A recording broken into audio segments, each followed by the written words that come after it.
Hey everyone, welcome to this week's podcast. My name is Justin, and I'm joined here by not Grant, but By LNA. LNA, yeah. And for those who don't know, LNA is our kids ministry coordinator. You've been with us for a couple years now. It's, I guess, your second stint. Yes. Because it was a year. Was it a year before It's that? about 6 months. 6 months, right? Yeah. Because then you had a baby. Yes. Yeah. And then you've come back a couple years ago. And so Pastor Grant is away this week. And so neither of us preached this sermon. And so we just get to talk about whatever we want, but we're going to talk about the text. Yeah. And so this past week, Pastor Grant preached from Luke chapter 20, verses 9 through 19. And it deals with this really intense and pointed parable of the vineyard and the workers in the vineyard. And Grant talked a little bit about how the kind of the religious leaders that were talked about in the previous passage are now kind of listening to this. They're listening to Jesus share this parable.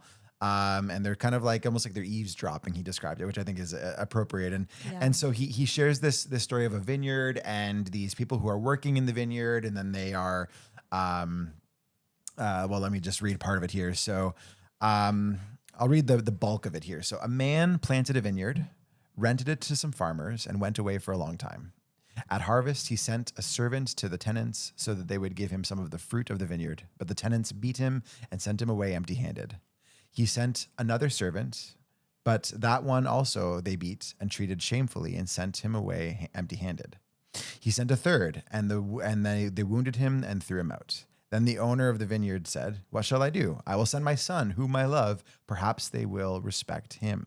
But when the tenants saw him, they talked the matter over. "This is their heir," they said. "Let's kill him. And the inheritance will be ours." So they threw him out of the vineyard and killed him. What then will the owner of the vineyard do to them? He will come and kill those tenants and give the vineyard to others. When the people heard this, they said, "God forbid." Jesus looked directly at them and said, Then what is the meaning of that which is written? The stone the builders rejected has become the cornerstone. Everyone who falls on that stone will be broken to pieces. Anyone on whom it falls will be crushed." And the teachers of the law and the chief priests looked for a way to arrest him immediately, because they knew he had spoken this parable against them, but they were afraid of the people. So there's this like drama unfolding, which is ultimately going to lead to what we see unfold at the cross. Yeah. But we see this tension continuing to build between Jesus and the religious leaders. And there's something even fascinating about the reality that they are, Jesus shares this whole parable. And then they're like, "Let's do the very thing that the parable talks about." Yeah. Yeah. No, it's quite shocking. I think something that I was struck by to listening to this parable again is just the violence that is in this parable. Like, this is not just the workers saying, "No, go away, we'll see you later." They're actually doing violence to these servants. And it's quite shocking, and then ultimately ending in this act of killing the son. So it's quite a arresting story.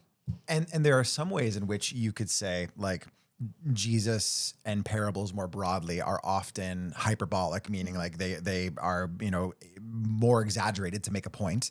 But again, in a twist of irony, like the very thing that is the most, violent act here of they're going to kill the son, like that happens. Yeah. Right. And so in some ways this is not hyperbolic. Right. Yeah. So I just noticed that now. That's kind of wild. So lots of different directions we could go in. We didn't receive any questions, but if you do have questions for future episodes, make sure this is a little pitch to send those to questions@courtrightchurch.org for future episodes. If you have thoughts or questions or things that you've been thinking about in relation to the passage of the week. Yeah. A few things. There was a couple of things that you were thinking about, and I wanted to know, maybe why don't you start with that? Yeah. I think the first thing really that I was struck by listening to Grant speak and just reading it too was kind of with that kind of violence going on in the story is just the extreme patience of the owner, sending 3 different servants, and then finally sending his son, and just how we really see that heart of God to not be quick to anger, quick to judge, and just the really extreme long suffering and patience here, and even the willingness to send his own son, which. Yeah, so that was just kind of the first thing that I was thinking of, is that patience again. And so like biblically, like at a higher level, there's a narrative there of like, hey, like there have been prophets upon prophets sent for centuries and centuries who have tried to encourage the kings and the leaders of Israel to turn in a different direction. So there's that, and then you have Jesus who comes, and then people even after Jesus, I think about even directly after, as the church kind of gets going, and you have Stephen, who was a martyr in the book of Acts, and Stephen, in his kind of speech before he's killed, like he talks about the hard-heartedness and the stiff-neckedness. That's not a word, but we'll call it a word, of the people, right? And so there is this ongoing theme of like, God has given you so many chances, like more chances than we ever deserve, right? Yeah. So there's sort of like a biblical, overview of that, but like on a more personal level, like God is really patient with me, and I think that that's something that we ought to infer as well. Yeah. Yeah. Yeah. And again, even we were talking earlier, even how the very act of the cross, like this is the road to the cross right now. This is very close to Jesus knowing that he's dying. And the cross is the ultimate place where we see that patience of God. Like that is an act of saving grace to these very people who are right now rejecting him. Like that is an invitation for them to be restored. Yeah. Even to the point where on the cross, as people are, mocking him and beating him, what does he say? He says, forgive them. They don't know what they're doing, you know? And I mean, like, even while he is actively dying, like Jesus is patient with them. Like that is one of the most sobering thoughts for me as a follower of Jesus. And I think that he doesn't just say that to them there, but also says that to you and to me and to all of us, that we are recipients of God's incredible patience. And I'll only speak for myself here, but God has been incredibly patient with me because I am stubborn, and not just because I'm Dutch. That may be a factor, but I don't think it's a genetic factor. I think it's a spiritual factor, that there is something inherent in us that is prone to hard-heartedness, prone to stubbornness, prone to resistance to change. And for me, I need to be reminded of that. Yeah. Yeah. Yeah. No, I pulled out this verse. There's another reference to this idea of the cornerstone in Peter. So 2 Peter 3:9. It says, Peter affirms, instead, he is patient with you, not wanting anyone to perish, but everyone to come to repentance. And just that idea of, the patience of God. And for us, like with us, he is patient with me. He wants me to come to repentance again and again and again. And like you were saying, we sometimes make the mistake of thinking it's that one-time thing, like it's like the before and the after. But that's a whole life journey of, yes, we are welcomed into God's kingdom, but we're going to keep struggling while we live with that sin, and we're going to keep getting those invitations of him. We're going to keep receiving those messages of come back again and again and again. And I think anyone who's been walking with the Lord for a while, we know that in our lives, there are these moments where you just say, oh God, again, I can't believe like we're having this conversation again. Like it's the same thing. And yet you sense in those moments the incredible patience of God with us, and that longing for us to turn again to him and to start again and start anew. And that's a wonderful, hopeful promise, is that there's always another day with the Lord. Yeah. Another thing worth noting, just on the patience of God, is in the parable, the owner of the vineyard says, "What shall I do? I will send my son, whom I love. Perhaps they will respect him," right?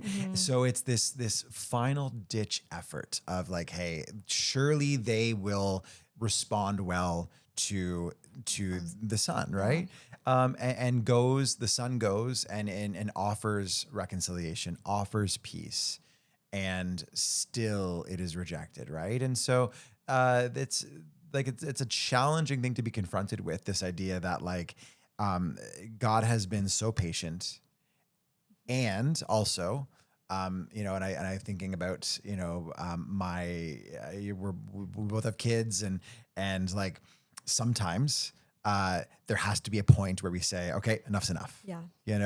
And that's hard, right? Like it's Yeah. hard. I mean, it's hard as a parent, right? Yeah. I don't know. You probably experienced this where, Yeah, definitely. yeah, like where you are, you've been patient, you've endured a lot of, nonsense. And finally it's like, usually it's around bedtime. Yeah. I don't know if that's true for you, but Yeah. true for me. Okay. We've had enough. It is now time for bed, and so like, there's just something about the fact that like the owner, in this case, God is the owner, spoiler alert. Yeah. The owner sends the son and still is like, I'm going to be patient with them. I'm going to offer them reconciliation. I'm going to go to them in peace. And still they botch it, Yeah. Yeah. And when you reflect, the position of these tenants, like they are tenants, like this is not their vineyard. They did not purchase it. It's not the land they own. They have been working it and they have been producing fruit from it. But, it was part of the agreement that they would have entered into, that this is the owner's land. And, you have to give a certain, I think it was somewhere between 25 and 50% of the produce you would have to give back to the owner. And, it's, we were talking a bit about just that idea of in our own lives, where do we struggle to see our lives as not our own, but ultimately our lives and everything in it have come to us from God and belong to Him. And we were kind of trying to tease out, what does that look like to apply this in our own life in giving God back, some of that fruit to kind of recognize His ownership over us. Yeah. Well, and maybe that's a good kind of segue into some of the stewardship that is present here. Obviously, these tenants were not good stewards, right? Yeah. They were constantly in it for themselves, right? But I do think that there is a real, a way that we could see this for ourselves today when it comes to recognizing, something we've talked about a lot, but just that God, God owns it all. Yeah. Like everything that we have, everything that we have access to, the benefits of the good life in the kingdom, it's all from God, right? Yeah. And like the sooner we can recognize, I think the better off we're going to be, because then we can hold it all a little more loosely. We can, stop clenching so tightly onto the things. But I mean, like this comes out in like church life too, right? Yeah. It comes out in just how we function as a body in the church here, and it can look like even at a staff level, we can say like, well, this is my ministry, and so like I'm going to tell you what you can and cannot do. This is the only way that we do things here. This is like my worship style, and anything else differently is wrong or bad.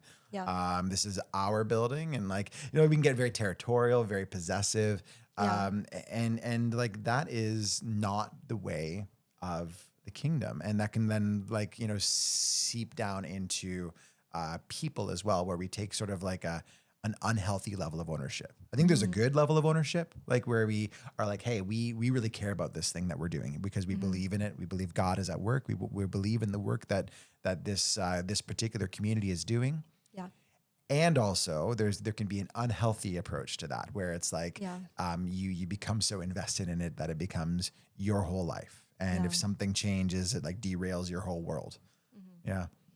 Yeah, no, definitely. And I think even we can struggle sometimes with that idea of, for me, like fruit, because fruit in its essence is something good. And you see, there's good stuff happening. That must mean it's all me. Like I'm doing the good things here. Like the tenants are like, I've worked the land. Look at what I've produced. Like this is mine. And I think we especially want to claim, we don't always want to claim ownership over the bad, the problems we're happy to kind of push over to, no, that was someone else. But when we see good things happening and we see this growth, it's easy for us to be like, oh, but that's all me. And, I that means I get to claim even more of it and direct it even more. And I think that's when there's especially that danger is when things are looking really good and there's good things happening. That's when we need to be especially careful that we don't then just hold that tighter for ourselves instead of always asking, is this where the Lord is leading us? And is this really what, is there something else maybe that we're being called to hear that we're not seeing because we've made it all about us? And so I think like one of the pastoral implications and a question for anyone who's listening or watching is like, how can we hold things loosely? And I think you had a good question. Maybe why don't you just share what that question was? I think sometimes, it's helpful in moments of self-reflection when you're thinking of your life to just say, if this thing were to go away tomorrow, what kind of would my reaction be? And, there's a natural reaction there where, obviously if, you were to lose something devastating, it's natural to be sad and to have grief and things. But there are certain things in our life, like if my job were to go away tomorrow, would it just be grief, or would I be devastated to an unhealthy degree because this is the only thing in my life, to the point where I can't see that God could have anything good for me outside of this one thing? And sometimes just asking even that question of, if I lost my right to this thing, or if this thing didn't turn out this way, what would I feel? What would be going on in my heart? And that sometimes can be quite revealing, just to see kind of where might there be not just a healthy, normal level of attachment, where of course there are some things in our life there's a healthy grief over, but when have those things become everything to us, to the point where it's to the exclusion of anything else God might be doing? And I was saying too, it's not always even the big things like my job or my house or my loved ones, but there's those little moments too of little moments of self-rule we might think of. Versus, I have my free time in the evenings, and maybe, I know there are some things that God has called me to do in those moments, maybe reach out to someone or do something a little bit uncomfortable, but we don't want to give up our right to just kind of do what we want. Like, I just want to have my evenings for me, and I don't even want to go there. I'm too tired to even think of what God might be calling me to do in those quiet moments alone. And it's sometimes those little moments where the real battles are happening in our days, just on the fringes there of those little moments where it's, am I going to just do what I want? Or am I even going to consider that God might be calling me to something else in those moments?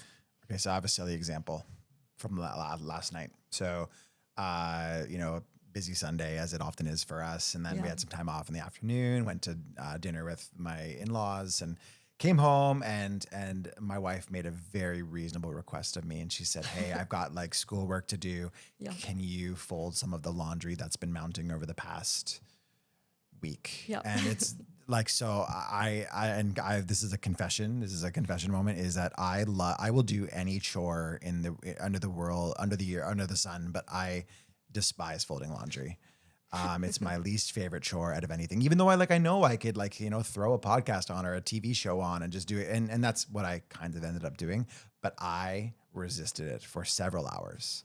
And so finally it was like 10 PM. And I'm like, okay, I'm going to throw a movie on and start doing this laundry, and I'm going to be real mad about it the whole time. And I kind of was a little bit. So I have some self-reflection to do in that way. And that's just a really silly example of just like, I wanted to not do that. I wanted to sit there and lounge and languish, but that was a very simple thing that to serve my family. And I only got it half done. That's my other confession. So I got to do the rest tonight.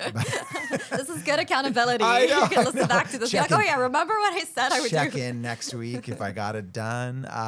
So, but there are these little moments of like, hey, I am going to assert for myself what I want. And like laundry is a small thing, but that can mount into bigger things in relationships, in marriages, in parenting, right? These little things can become big things, right? And I also find it's almost like a muscle sometimes, that practice of in those moments kind of denying your own immediate want. And I think sometimes we think maybe to ourselves, oh, when the big thing happens, then I'll know what to do. I'll trust in God.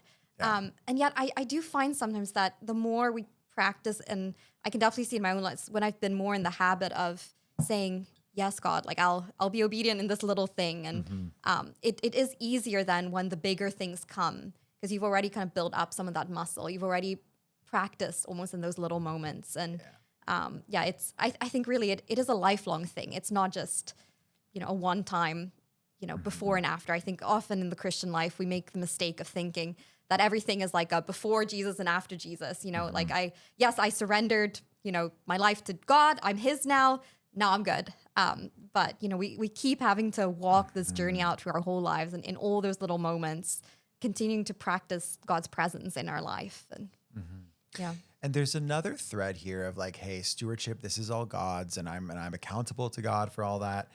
And then another piece of it that I think is worth talking about for a moment is that we really like, and Grant touched on this, we really like the benefits of the kingdom. Yeah. We really like the good things that happen when, Jesus is active and at work.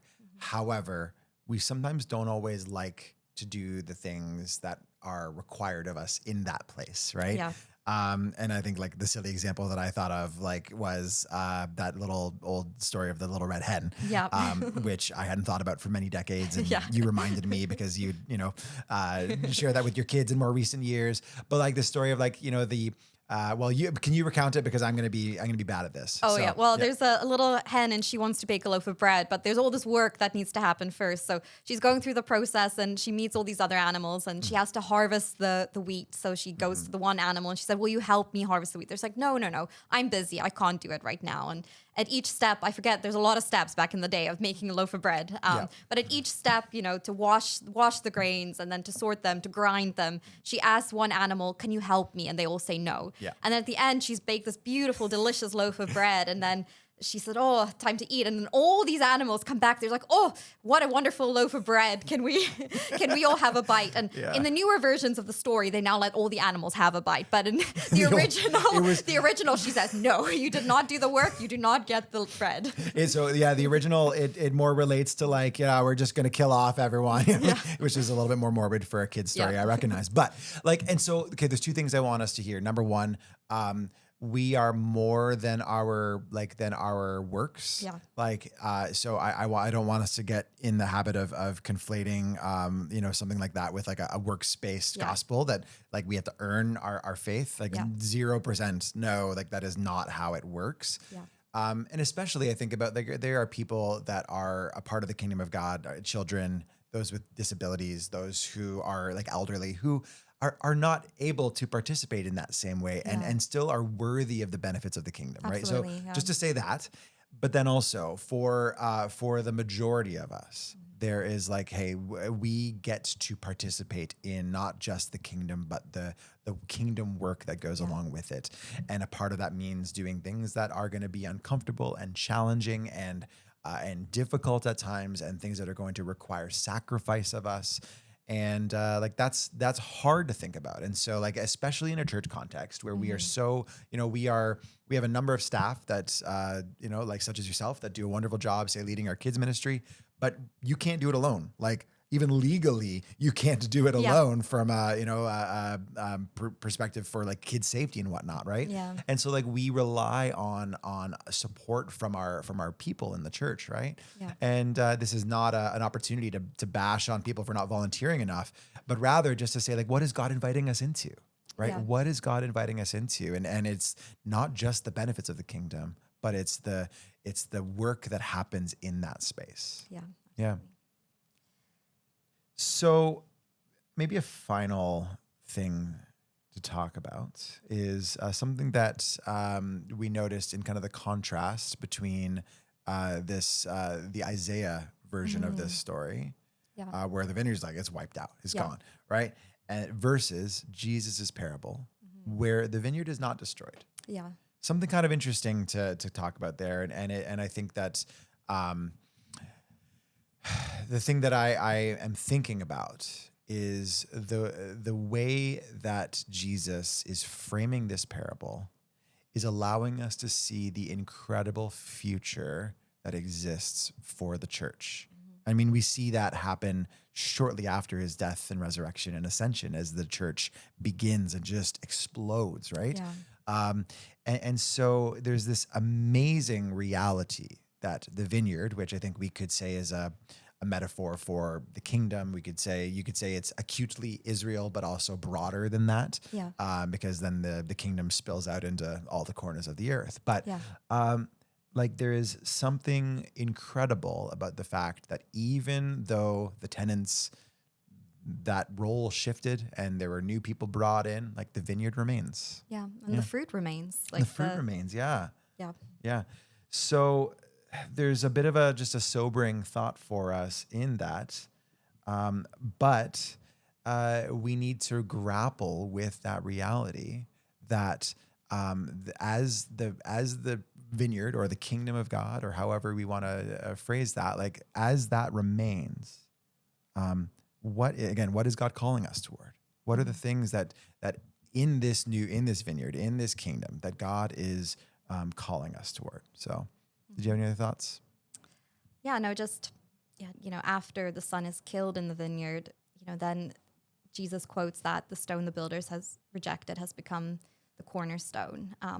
And yeah, I just find that interesting, like even after he was killed and rejected, it didn't change any of God's plans. Like God's plans were not kind of altered by the acts of the tenants. Like God had meant for this vineyard to be there and to be producing fruit. And even, the son would ultimately become the cornerstone and the foundation for the people. And yeah, I just think it's hopeful just to know that, yeah, God's promises remain, and his future and his mission for us remains. And yeah. Yeah. And so for all of us, the question we need to ask ourselves is, okay, so if we are tenants in this vineyard that God has kept and maintained, and is still active and alive because of the Son, because of Jesus, what are we called toward? And so that's a question for you to ask as you go into your week. Something for you to consider. And I think even just some of the heart work of sitting down, thinking about some of these things, thinking about the stewardship factor, thinking about some of the things that we would struggle to let go of, thinking about what God is calling us to participate in, and just to take some time and just be still and to hear from God, maybe talk with a friend, maybe talk with family about what that looks like for you. And so we hope you take some time to do that and slow down a little bit this week. And we'll hope to see you again next time.